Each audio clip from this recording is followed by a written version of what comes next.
లోబడినట్టుగా సంఘము క్రీస్తునకు లోబడినట్టుగా భార్యలు కూడా ప్రతి విషయంలోనూ తమ పురుషులకు అనగా భర్తలకు లోబడవలెను.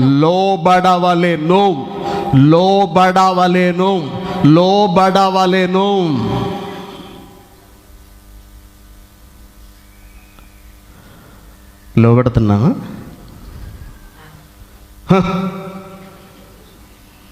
నీ కాళ్ళ దగ్గర పడుండి బతకాల్సిన అవసరం లేదు నాకు. నేను ఈ రోజున కువైట్ వచ్చాను. నా జీతం ఎంతో తెలుసా? నెలకు 100 దినార్లు సంపాదిస్తున్నాను నేను. అంటే ఎంతో తెలుసా? 20,000. నీ మొహం ఎప్పుడైనా 20,000 సంపాదించిందా నెలకి? ఇక్కడి నుంచి ఫోన్లు ఇంటికి. ఇప్పుడు నా జీతం ఎంతో తెలుసా? నెలకు 150 దినార్లు అంటే 30,000. ఎప్పుడు చూసినా నీ గొర్రెతొక్క బెత్తుడు జీతమే. నీ మొహం పెట్టుకుని ఎప్పుడైనా 30,000 సంపాదించగలిగావా? ఈరోజు నేను మహారాణిలా బ్రతకగలను నీ అవసరం లేకపోయినా. నీ భర్త అసలు నీకు ఎవరో తెలుసా?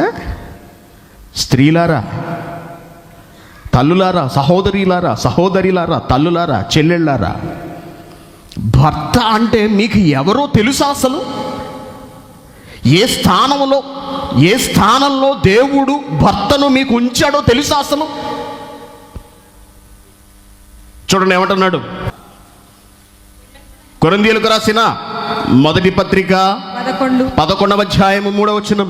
ప్రతి పురుషునికి శిరస్సు క్రీస్తు. ప్రతి పురుషుడికి అంటే నీ భర్తకు శిరస్సు ఎవరో తెలుసా?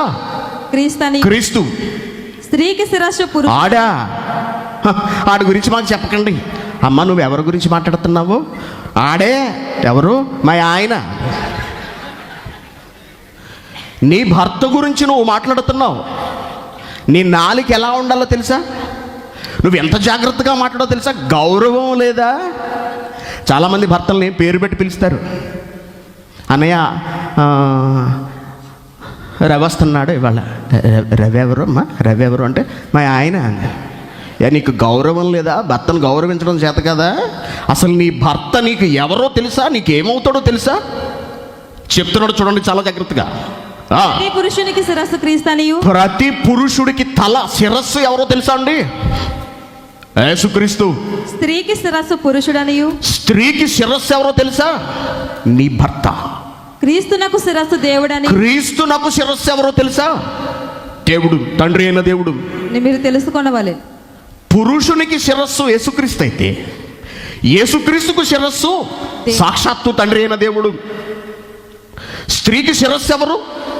నీ భర్త. నీ పురుషుడు నీ భర్త.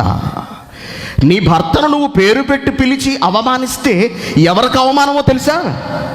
నువ్వు దేవుణ్ణి అవమానిస్తున్నట్టు లెక్క. తెలుసా? నీ భర్తను ఒరే అని మాట్లాడుతూ నువ్వు ఎవరిని ఒరే అంటున్నావో తెలుసా? దేవుణ్ణి ఒరే అంటున్నట్టు లెక్క. లోబడాలి.